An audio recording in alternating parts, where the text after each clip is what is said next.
맥키니 지혜투자클럽입니다. HLB가 글로벌 판권 계약을 맺은 나노젠의 나노코박스 누가 결승점에 도달할 것인가 이 부분을 한번 살펴보도록 하겠습니다. 5위에 나오는 베트남 현지 기사죠. 국내 백신 생산 경쟁 누가 곧 결승점에 도달할 것인가. 이제 5위에 나온 기사인데요. 자, 나노젠의 나노코박스 관련되는 부분들이 가장 앞서 있습니다만, 나머지 이제 코비박이라든지 빈그룹의 ARCT154 백신 관련되는 부분들도 요즘에 속도가 좀 높죠. 자, 나노코박스 같은 경우에는 베트남산 백신을 개발하고 위한 경쟁에서 가장 선도적인 백신으로 간주되고 있고, 베트남 정부도 6월달부터 이 부분에 대해서 생산 관련되는 부분이나 이제 행정 문구도 바꾸고 계속 이제 회의를 통해서 이 부분에 대해서 빠르게 올해 안으로 최소한 하나의 어떤 백신에 관련되는 부분 허가를 하겠다는 부분에서 박차를 가고 있죠. 이 작년 12월 달에 일상, 올해 2월 달부터 이상, 올해 6월 달부터 3상이 되어서 이제 지난 9월 달에 마무리가 되었고요. 9월 16일 보건부 윤리위원회 두 번째 이제 회의에서 승인을 하고 그 뒤에 한 달 가까이 지금 자문이 관련되는 부분 이후에 정체되어 있다가 어제 전반투엔 보건부 차관이 주재했던 실무회의에서 20일까지 이달 20일까지 기승인된 백신과의 대조 연구를 통해서 이 보호효능 관련되는 부분들에 대한 부분을 검증하겠다. 이런 내용이 이제 기사가 나왔죠. 그래서 상당히 이제 이 부분이 코비박이라든지 빈그룹 관련된 어떤 백신에도 영향이 있기 때문에 상당히 좀 중요하겠죠. 그래서 나머지 이제 코비박 같은 경우에도 보면 올해 3월 달에 1상, 이제 8월 달에 2상 관련되는 부분을 시작했고요. 12월 초면 3단계 초기 결과가 나올 것이라고 지금 예상을 하고 있고, 이 ARCT154 같은 경우에는 미국에서 이제 기술 관련되는 부분들을 이제 이전받아서 개발하고 있는데요. 화이자와 모더나 같은 mRNA 백신입니다. 상당히 이제 속도가 빠른데요. 8월 달에 1상, 자, 10월, 그 다음에 9월 달에 2상 3A, 그 다음에 이제 10월 달에 3B를 시작했습니다. 아주 초고속이죠. 그래서 11월 다음 달에 이제 3상을 종료하고요.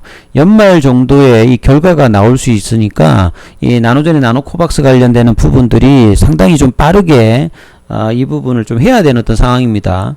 예, 그러다 보니까 이제 어제 어떤 베트남 현지 기사들이 오늘 시장에 영향을 미치면서 백신의 긴급 승인 관련되는 부분에 대해서 이제 재료가 나오면서 20일까지 이제 중요한 것은 이런 어떤 구체적인 어떤 수치와 어떻게 하겠다는 막연한 게 아니라 어떤 그런 어떤 부분들이 오늘 관련주들이 10% 이상 상승하게 되는 어떤 주 요인이라고 좀 봐야 될 것 같습니다. 그래서 많은 분들이 또 질문이 있으셨어요. 이 외국 백신과의 대조 연구, 자, 이 부분들이 좀 어떻게 진행되는 부분인지 질문이 주셔서 이 부분을 좀 알려드리면요.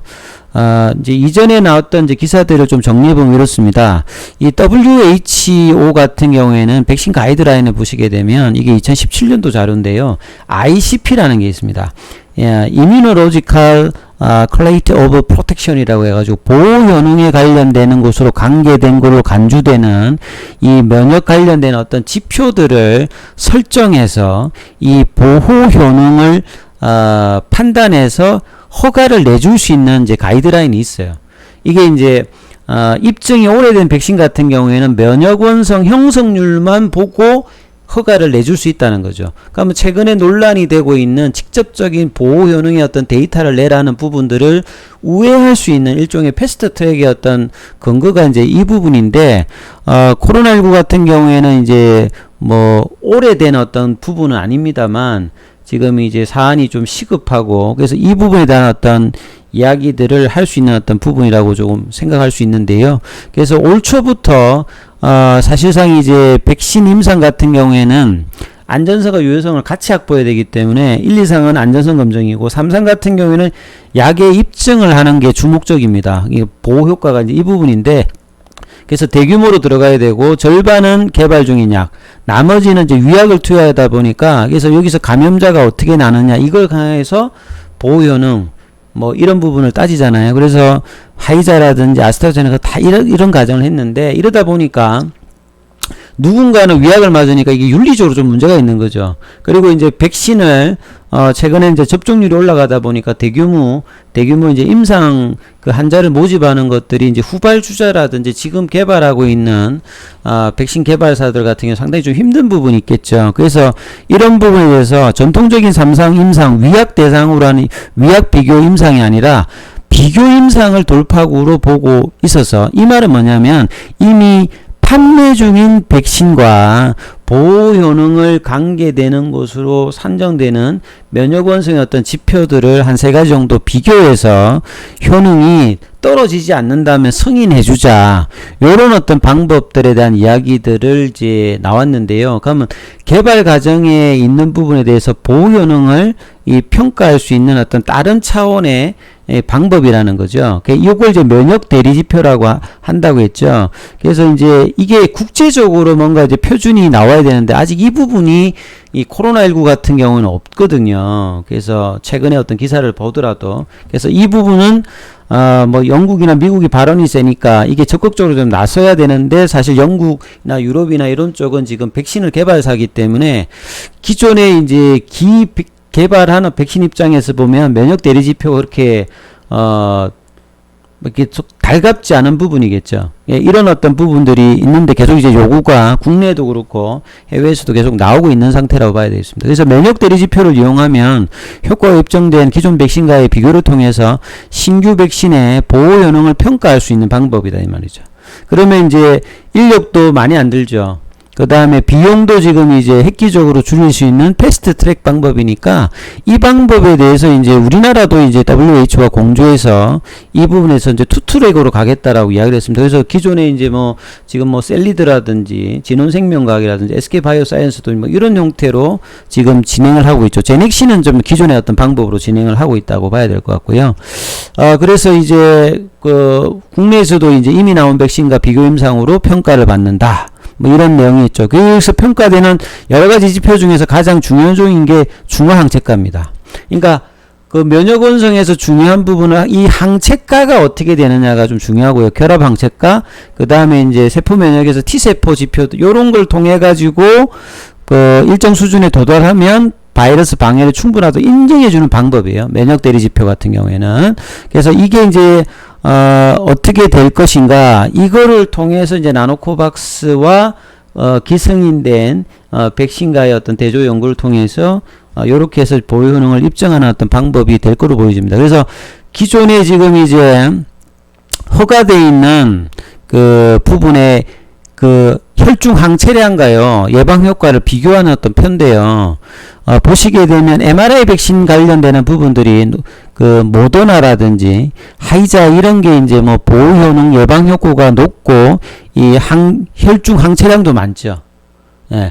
그리고 근데 노바백스 같은 경우도 상당히 높죠. 그러니까 노바백스하고 나노코박스가 이 같은 어떤 이제 제단백질 형태의 이제 백신 기전이니까 이 나노코박스의 어떤 이제 이 면역원성 지표들을 보게 되면 상당히 좋게 나오는 것들이 요런 거라고 봐야 되겠죠. 뭐 벡터 바이러스 형태로 진행되는 이제 아스트라제네카나 얀센 같은 경우 이 부분 떨어지죠. 그래서 중국이 이제 시노백 같은 경우 이렇게 떨어지잖아요. 근데 이제 항체가 작아도 이제 보호 효능은 사실 좀 50%를 넘어갔기 때문에 이 항체량이 잘 나오는 데이터가 잘 나오는 나노코박스 같은 경우는 이런 걸 비교를 하게 되면 상당히 이제 긍정적인 어떤 결과가 나올 수 있겠죠. 그래서 이 부분에 대한 연구가 5월달에 이제 이미 있었거든요. 호주 시드니대 제임스 트리카스 교수 연구진이 네이처 이제 메디슨의 7종을 이제 비교해서 이 부분을 이야기를 한 거거든요. 왜냐하면 대규모의 임상을 계속 할 수 없으니까 이제 평가 지표를 마침내 찾았다라고 이야기를 합니다. 예. 백신 접종자의 혈중 항체량에 대해서 백신 효과를 신속하게 예측할 수가 있다. 그러면 이제 3상을 대규모로 하지 않아도 시간과 비용을 줄일 수 있다. 요렇게 했는데 혈중 항체량은 예방 효과에 비례한다.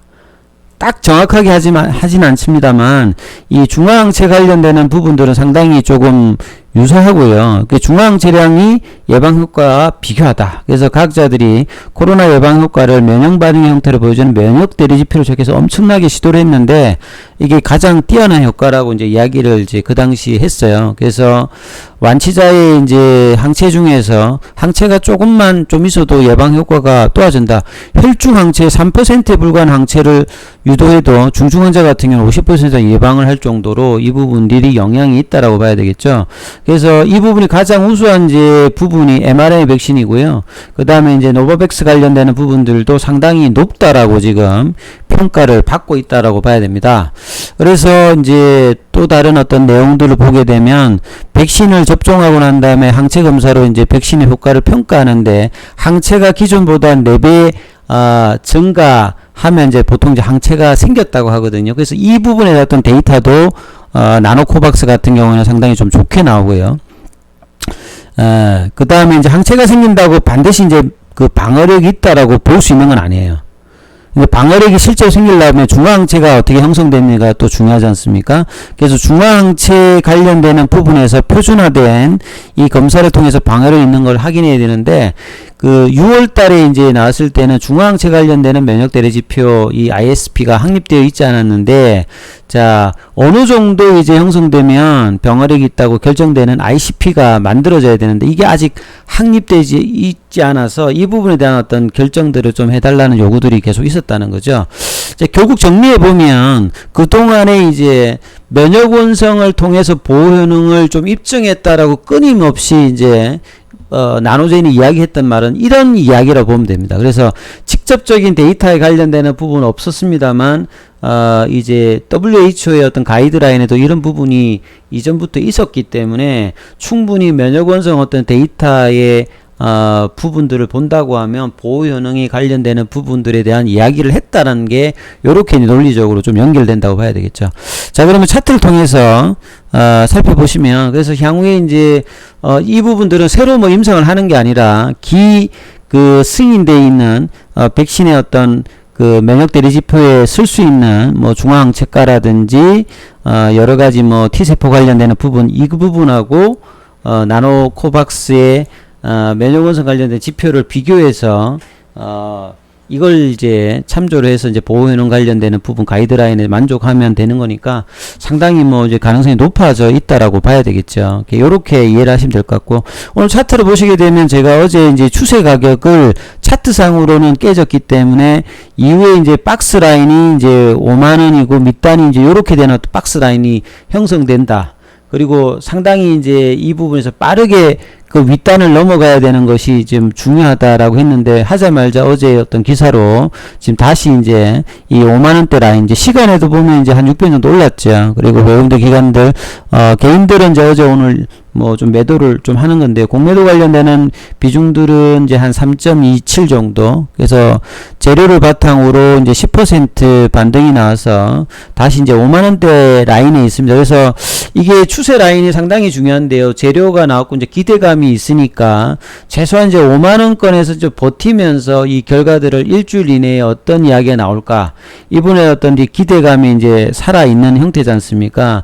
그래서 이런 부분이 최소 유지되고 뭐 더 좋은 거는 이제 눌림목 가격이라고 하는 57,000원대를 위에 있으면 이 기대감이 시장에 이제 진짜 본격적으로 반영될 수 있는 그런 어떤 흐름들도 나올 수가 있습니다. 그래서 5만원을 유지해 두느냐 57,000원 위에서 놀면서 결과를 기다리느냐 이게 이제 향후 20일 이내의 어떤 차트에서 상당히 중요하다. 그래서 장중에 이런 부분들이 수급 간에도 상당히 이제 부딪히면서 현지의 어떤 기사들의 어떤 반응도가 상당히 이제 민감해지는 한 일주일이 될 것이다. 이런 부분들을 생각하시면서 우리 관련 투자하시는 분들은 투자 전략을 세워 보셔야 될 것 같습니다. 일단 여기까지 하고요. 추후에 또 업데이트되는 내용이 있으면 영상으로 올려놓도록 하겠습니다. 여기까지 하겠습니다.